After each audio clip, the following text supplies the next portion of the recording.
Chợt là bóng đêm chụp tôi môi nở son. Ôi môi nở son. Och hjärtan och lovar brännande bad. Brännande bad.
doing tonight?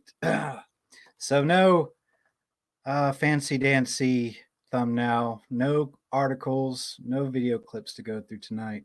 Tonight we're gonna get real, and I'm been called a devil's advocate before because I see both sides of every matter. But tonight that's going out the window. Tonight we're gonna discuss what comes next, and I'm sure you all know what that is. But for the rest of you, stay tuned to find out.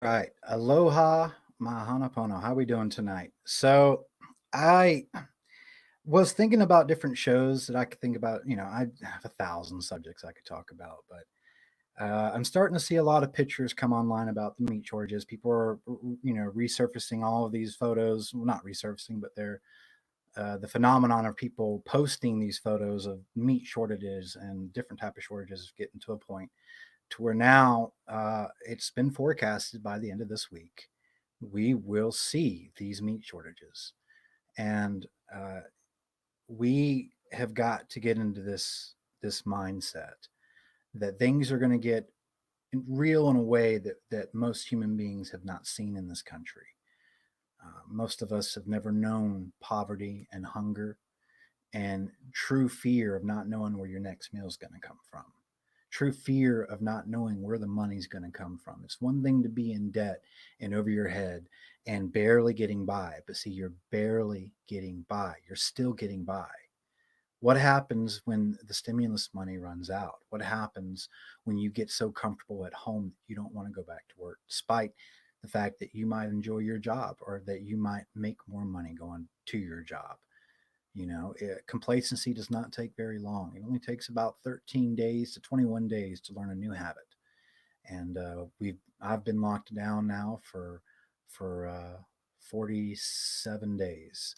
I started my lockdown at home a few days, maybe about a week before the official 15-day lockdown to stop the spread, and then they extended it to 30 days. My hat is a Pendleton, and it's very reminiscent of Indiana Jones because we're going to go on an adventure tonight. I have to start by saying I've been getting a lot of comments from people saying that my content's ridiculous and that this isn't going to happen and that's going to happen, not going to happen. And that's fine. I'm at a point in reality where none of that really even matters anymore. Right. So I'm getting to the point where I don't even respond to naysayers because we're past the point of no return. And you can quote me now on that. We are past the point of no return. There's nothing we can do at this point to fix what's coming. We've crossed that threshold. So when these supply lines start drying up, even if we restarted everything tomorrow, now get this into perspective. Even if everything restarted tomorrow, which is not going to happen, right? The damage has been done, right? We have printed ourselves into oblivion. You're going to see massive inflation on your meats, on your dairy, your butter, your eggs, your milk, your pork loins, your London broils, your good old fashioned lean, 98% fat free hamburger meat, which that doesn't exist, but all of that's going up. How you doing, Tim? It's all going up. And we have so many strange couplings a phenomenon going on at the same time that exasperates everything else. Everything that feeds into everything else that's going on makes everything else worse. People aren't ready for it. They're not prepared for it. Because look, there's no real way to be prepared for it. I don't want to sit up here and tell you that I'm prepared for what's come. I'm a Billy Badass that, when shit hits the fan, I'm gonna, sling my shotgun and kick in doors of the helpless and the weak and rescue them from the bad guys. Look, that's not reality. That's Hollywood. No one is going to be fully prepared for what is coming in this country. And it's bad enough just being in that situation, but it's going to be worse for us because of the shock that Americans will face with this oncoming crisis and these crises that are happening. Because we have been sitting on top of this mountain as the kings for so long that we have grown complacent, that we have grown fat, we have grown happy, we have grown myopic in the way that we see life. You see, life for us is just like this webcam that I'm looking at, right? What can this webcam see past this and this? You see, according to this webcam, there's nothing there. Does that mean there's nothing there? No. It just means that your perspective in life, in the same way that this webcam only has a certain amount of perspective, you as an individual only have a certain amount of perspective. Now, what's past your perspective is still there and still happening. And unfortunately, for a lot of Americans, that perspective is so small that they literally can't see all of the black swans falling around them. They're more worried about when the NBA is going to be starting back up. They're more worried about when they can vote blue no matter who. They're more worried about when they can vote red instead. They're more worried about getting back to hashtags and this and that, arguing about pronouns and talking about how we need more representation in the media and movies and Hollywoods and the books. None of that matters. It doesn't. So your trolls don't matter. At this point, you're going to have to save yourself. No one else can save you. While you bury your head in the sand, you expose your ass. And your ass is about to be grass. And guess what? Mother Nature is mowing the lawn. You see, you can't fight against Mother Nature. You can't fight against things that happen that are so beyond the scope of our control that even the possibility of trying to manipulate events to benefit us is an impossibility. We don't understand the amount of Americans that are going to be out of work. You see, the number floating around already is 50 million. Now, today, right now, we're expected to add 3 million tomorrow. Or is it today? I don't even know. I think today is when the job number, I don't even know what the job numbers are. But it wouldn't be surprised if it's 30, 35 million, 36 million. But the real number is much higher than that. The real number is closer to 60 or 70 million because there's anywhere from 11.9 to almost 20 million Americans that have not been able to get online to file for unemployment because the systems are overloaded. And they're not counting that. They're not adding that to the media numbers because that's the real numbers, and the real numbers are far more dreadful than what the media and what stocks want you to believe. It's all about optics, right? You have this illusion that the powers that be have crafted for us, that A, the stock market is a real representation of our economy. A, it's not. And that B, if they can just say something that is bad in the best possible way, then maybe that'll create enough consumer confidence that the whole thing won't come crashing down. You see, at the bottom line of our economy and our fiat currency and our stocks and our senators and our presidents, the only reason why it has not come crumbling down is because of this concept called consumer confidence. It doesn't matter how much money we print.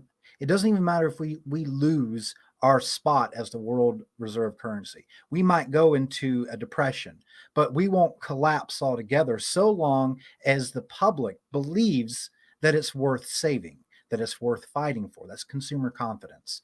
Now, I don't care if you have the strongest economy in the world. You have all of the factories in America manufacturing 100% of your products. There is no middleman. Everything is cheap, no inflation.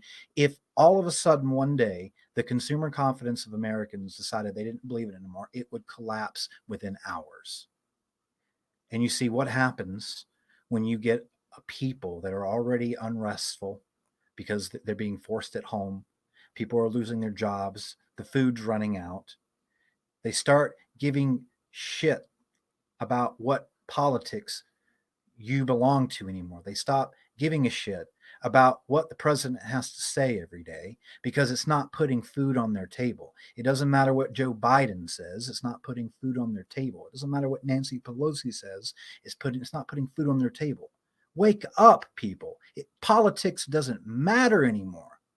No one's coming to save you. None of those crooks in Washington have lifted a dime to get you out of the situation where you're in.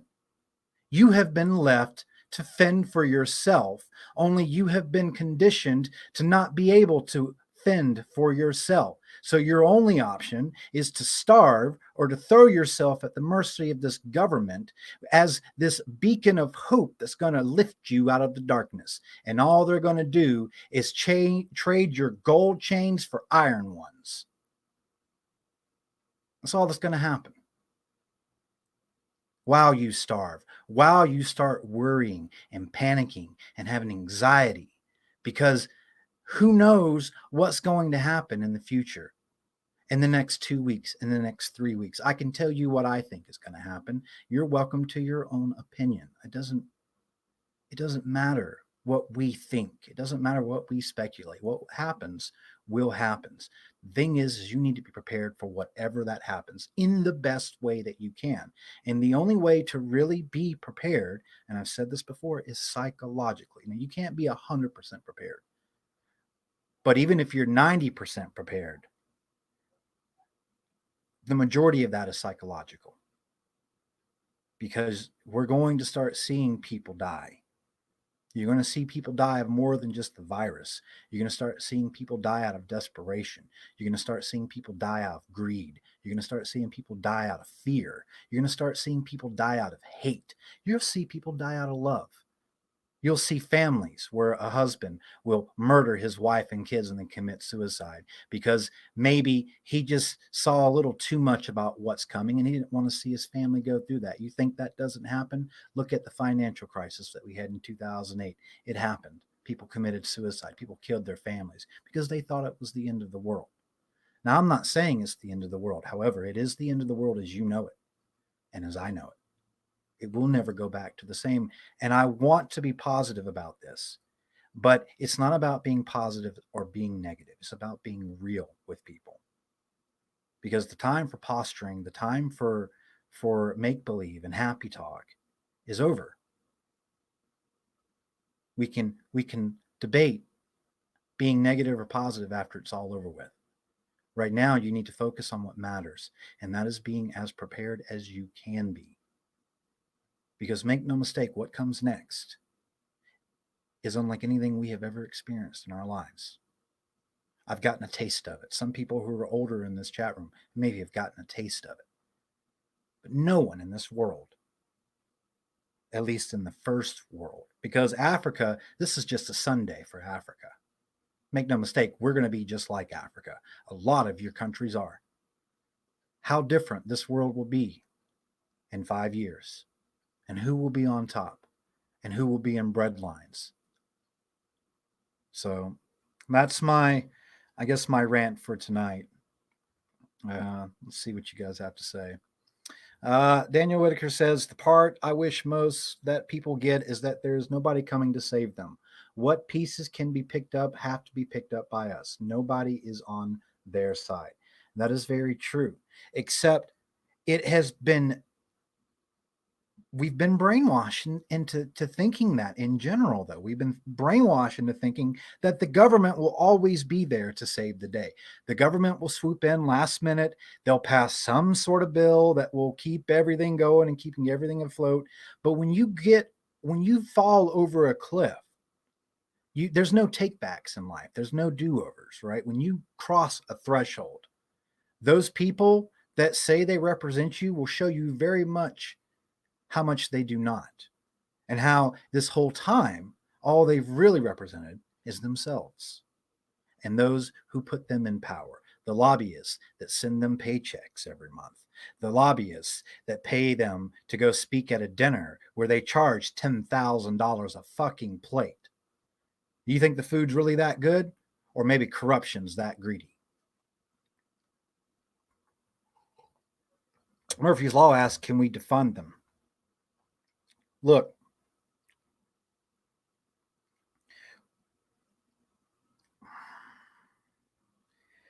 we can pretty much kiss our democratic republic goodbye. The concept of voting is going to change.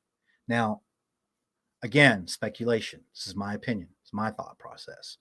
But something is going to happen in November. I don't think we're going to have an election the way we've always had it. Something will be different. It'll either be suspended, Trump will be taken out, Biden will be taken out. Something is going to happen that's going to disrupt this. Whether that's by design or not, you can pick your poison, pick whatever flavor of bad you want to hear, right? But look, you can't defund people. We can't vote to defund anything, because think about where the money comes from to begin with. It's made up on the spot. It's printed out of thin air. It's numbers on a screen. You can't defund something like that when it's not backed by anything, when it's not backed by gold. It's not even backed by oil anymore. Look how oil has crashed. That's a big thing that's escaping a lot of people. Because right now, the myopic, all they can see is cheap gas. And cheap gas is never a good thing when your economy is shut down altogether. So, let's see. Tim says, true, they want more and more drawing from the government, and then they threaten shutdown if we didn't give up more rights to save us again. Well, very famous saying, Benjamin Franklin said, those who give up their freedom for safety deserve neither and will lose both. Right? But this is why I'm trying to be as harsh as I can, because this is a last ditch effort, because I've said this, we're past the point of no return. From this day forward, it will get worse, and people will start waking up. And unfortunately, those people will have woken up too late. Those people will be the most desperate. When your medications stops coming in, because guess what? We don't produce those medications that you've become addicted to. It's nothing, not of your, not saying you abuse your medications. I'm saying 75% of all of our pharmaceuticals that we create never treat the source of your condition. They only treat the symptoms. And 8 out of 10 times when you take a medication for sometimes bogus disease like ADHD, you have to take 2 to 3 other medications to counteract the side effects of the first medication. It's like when I saw a commercial one time, an infomercial overnight a few months back, and it was a pill that was used to fight depression. And it says, are you having depression, not feeling yourself, thoughts of suicide? Take this pill. Side effects includes nausea, bleeding stomach, thoughts of suicide. And I was like, wait a minute. You're taking a pill that is helping you fight depression. One of the major side effects of depression is thoughts of suicides. But as a side effect, it gives you thoughts of suicide, along with intestinal bleeding, possible hearing loss, death, and spontaneous combustion. You add it. But see, why don't people listen to that? Because they don't focus on it. They list it so fucking fast that half the time you don't even catch. They lower the voice of the person when they're saying it. They raise up the music to distract you from the side effects. And then it goes back to focusing on what the damn thing does or is supposed to do in the first place. So what happens when those medications that people have grown addicted to because they've been told by their doctors that they need them to survive, they need them to be better. And for a lot of cases, that's true.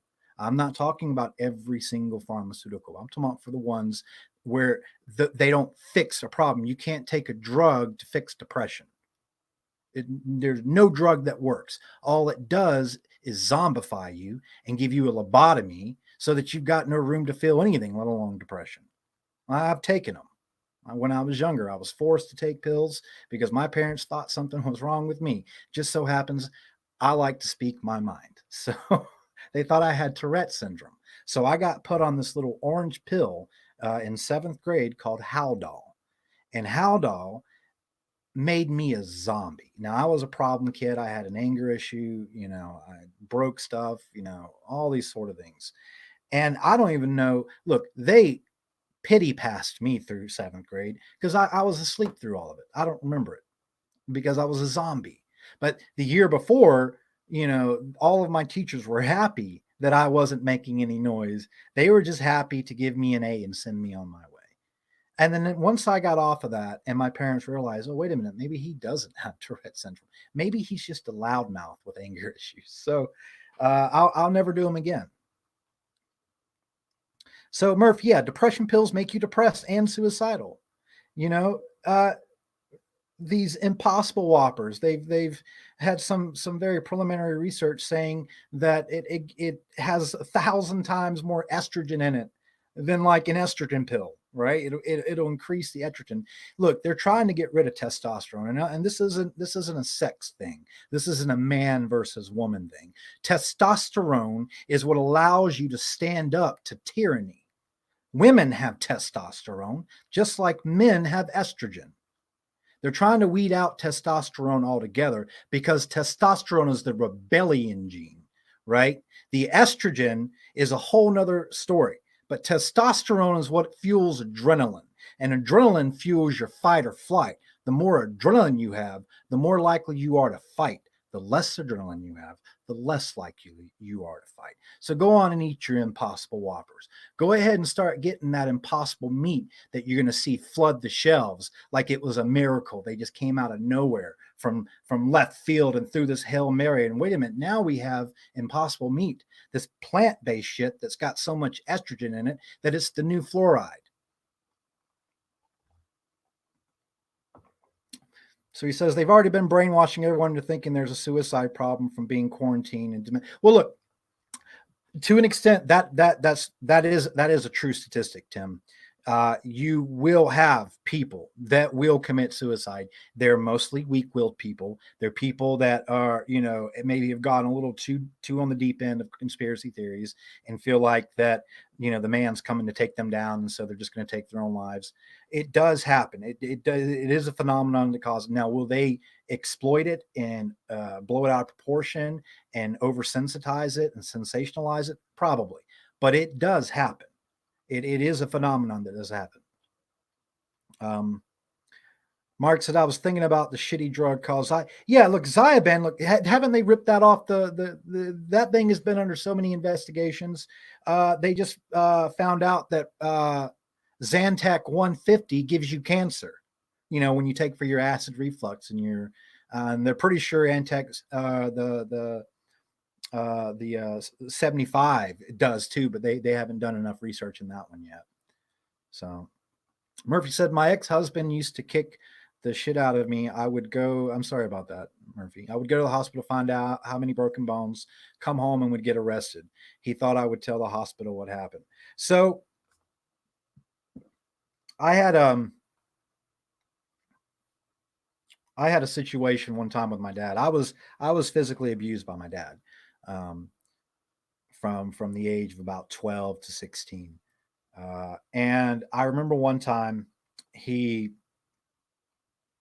had my sisters. Now, half the beatings I got, I deserved. The other half, I did not.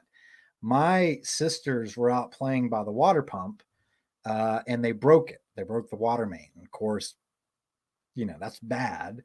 And I guess they freaked out and they went and immediately told my dad that I had done it. I was in my back room drawing. I was like literally drawing something. And I was 13 or 14. And boy, was he mad. He went out and grabbed the biggest switch you could have. He went and popped my sister like 3 times, my oldest sister, Ashley. He popped her like 3 or 4 times. He gave Amy, was his favorite, the middle child, he gave Amy just a stern lecture because I was telling him, no, Dad, it wasn't me. I didn't do it.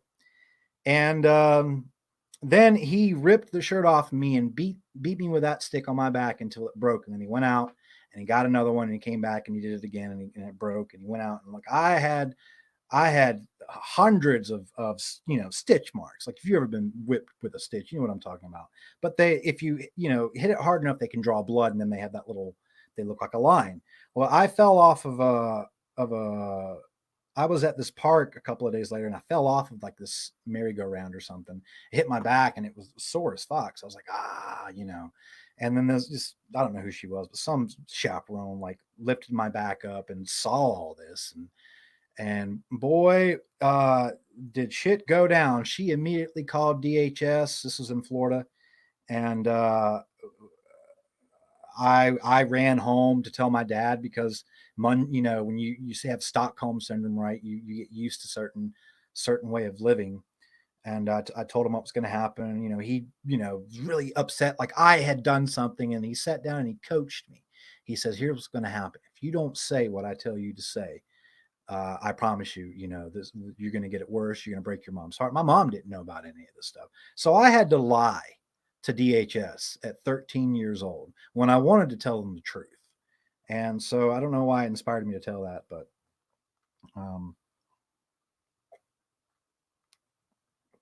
who knows?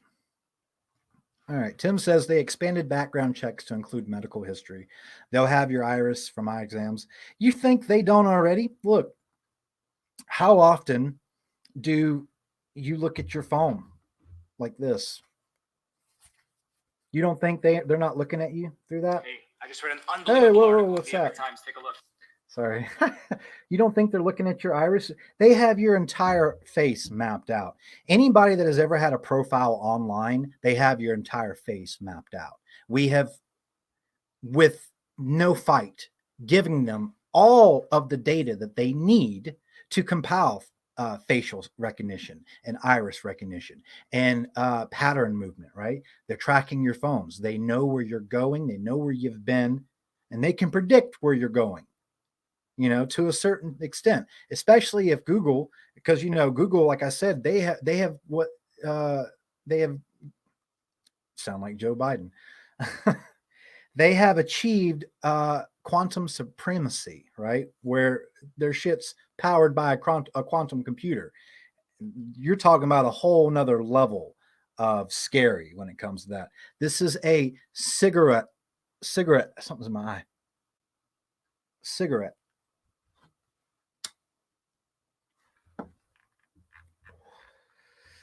Let's see. Yeah, they have your prints and all of it, but the expanded background lets it legally keep you from getting guns. Well, at least in North Carolina, look, handguns are kind of a whole nother thing. Like I'm not even going to try to get a handgun because it's just ridiculous and difficult. But you can still get a gun. Like you can still get a shotgun. You can still get a 308. You can still get an AR-15 if you want. Without you just need a basic background check. But I'm fine with that as long as I get that personal protection, right? You can come and say later, hey, where's your gun at? And I can tell you I don't know. So you're not going to find it.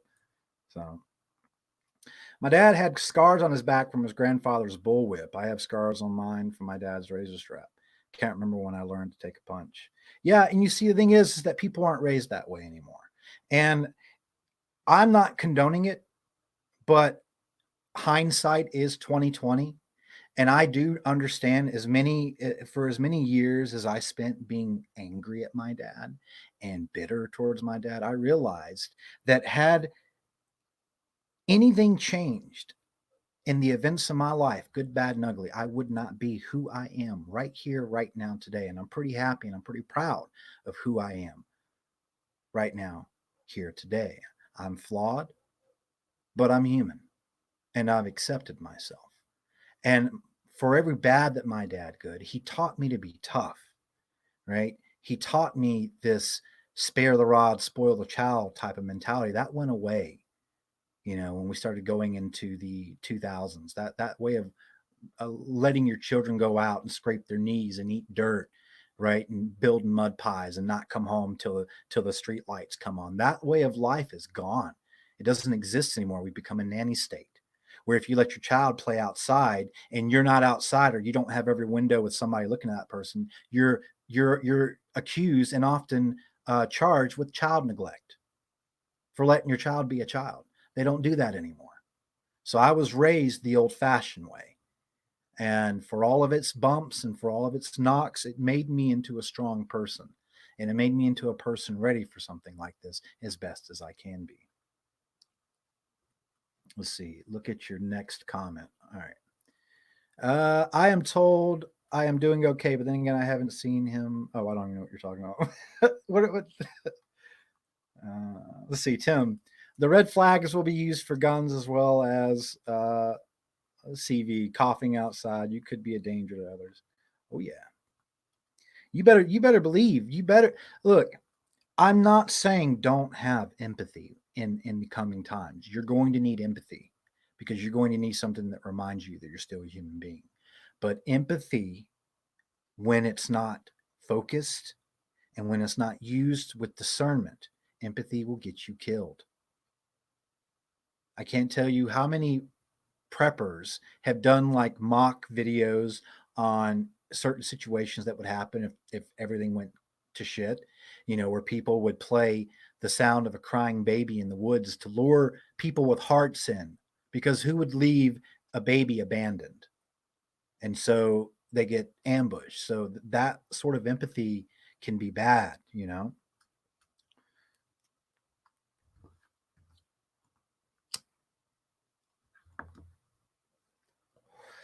Yeah, so Mark, you're in the UK, man. From what I've read some stuff about people saying there, you guys are going to have a huge surplus of deaths, coming the way they're tracking it. I haven't read too much into it. So anyway, I guess what's his name? Daniel is typing something out. Daniel, by the way, you said so. I want to swap some information with you at some point, either at the end of this stream or whatnot. You told me that you got a passion for talking about past civilizations and past ages. Well, I kind of want to do. I want to do a show that's dedicated to that, based off of, all of the information that I've compiled over the years, and just different types of folklore and different types of history that we thought was make believe. It's all connected to something that may have existed a long time before. So I'd love to get you up here, even if it's just, you clicking the link and you just using a mic. You don't have to use a camera. I'd love to get some insight. I want to start including people. Apparently Murphy, I still haven't checked out his channel, and I don't think he's gotten back with me either. The Amazing Drop said, she says that he's a remote viewer, and he talks about past ages and stuff like that. So it'd be great to get a guys night out, no offense to Murphy, but get a guys panel up here, get some testosterone going. So who knows? All right. Well, I'm going to end this video here in just a little bit. I'm going to wait for Daniel to type what he was typing. But yeah, like I said, I didn't have anything planned tonight. I just really want to stress home this message that reality is going to be altered altogether. We are going to shatter it like a mirror, because reality is nothing more than the illusion of what has been crafted in front of us and given to us on a daily basis. We have been brainwashed into thinking that basic necessities will always be there, readily available, right? We don't even consider things like having internet and having electricity as a luxury. We see it as a basic necessity, right? It's basic. These are the things that you're supposed to have. Well, people in South America and people in Africa and people in some of the poorest countries in the world don't have running water. They don't have electricity. They don't have internet. They don't have phones. See, it's not a right. And that's why we're going to fall so bad. It's because we feel we're entitled. Like the ability to do this right now is a right. This is a luxury that is going to be going away. Eventually, there won't be anybody on YouTube. Or it'll be the complete opposite, and everybody will be on YouTube, and it'll experience blackouts every other day because the systems get overloaded. They're not designed to handle it. These machines that they're backed up on, they're not designed to handle that sort of thing. So, yeah, I'm gonna go ahead and I'll type in my my email to you. Actually, I'll just tell it to you. It's just viticusr@yahoo.com. All one word, viticusr. So, all right, guys. Well, I am going to cut it here, but I have something special for you guys. I recorded this today, and it's going to be the outro music, and it's only 4 minutes and 31 seconds, but I recorded it for you guys because this song that I wrote has a lot of relevance to the times that are going on. And I actually wrote it before I kind of realized when all this stuff started happening. So in a lot of ways, the symbolism of it represents everything that's going on today. And forgive the misspellings. I missed a couple of words and I misspelled some things because I was really high when I did it. So, I mean, cigarette. So enjoy this outro and stay safe. Aloha, mahana pono. All right. Aloha, mahana pono. I'm going to play a song for you guys. It's called The Feeling. It has many meanings. You'll see.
So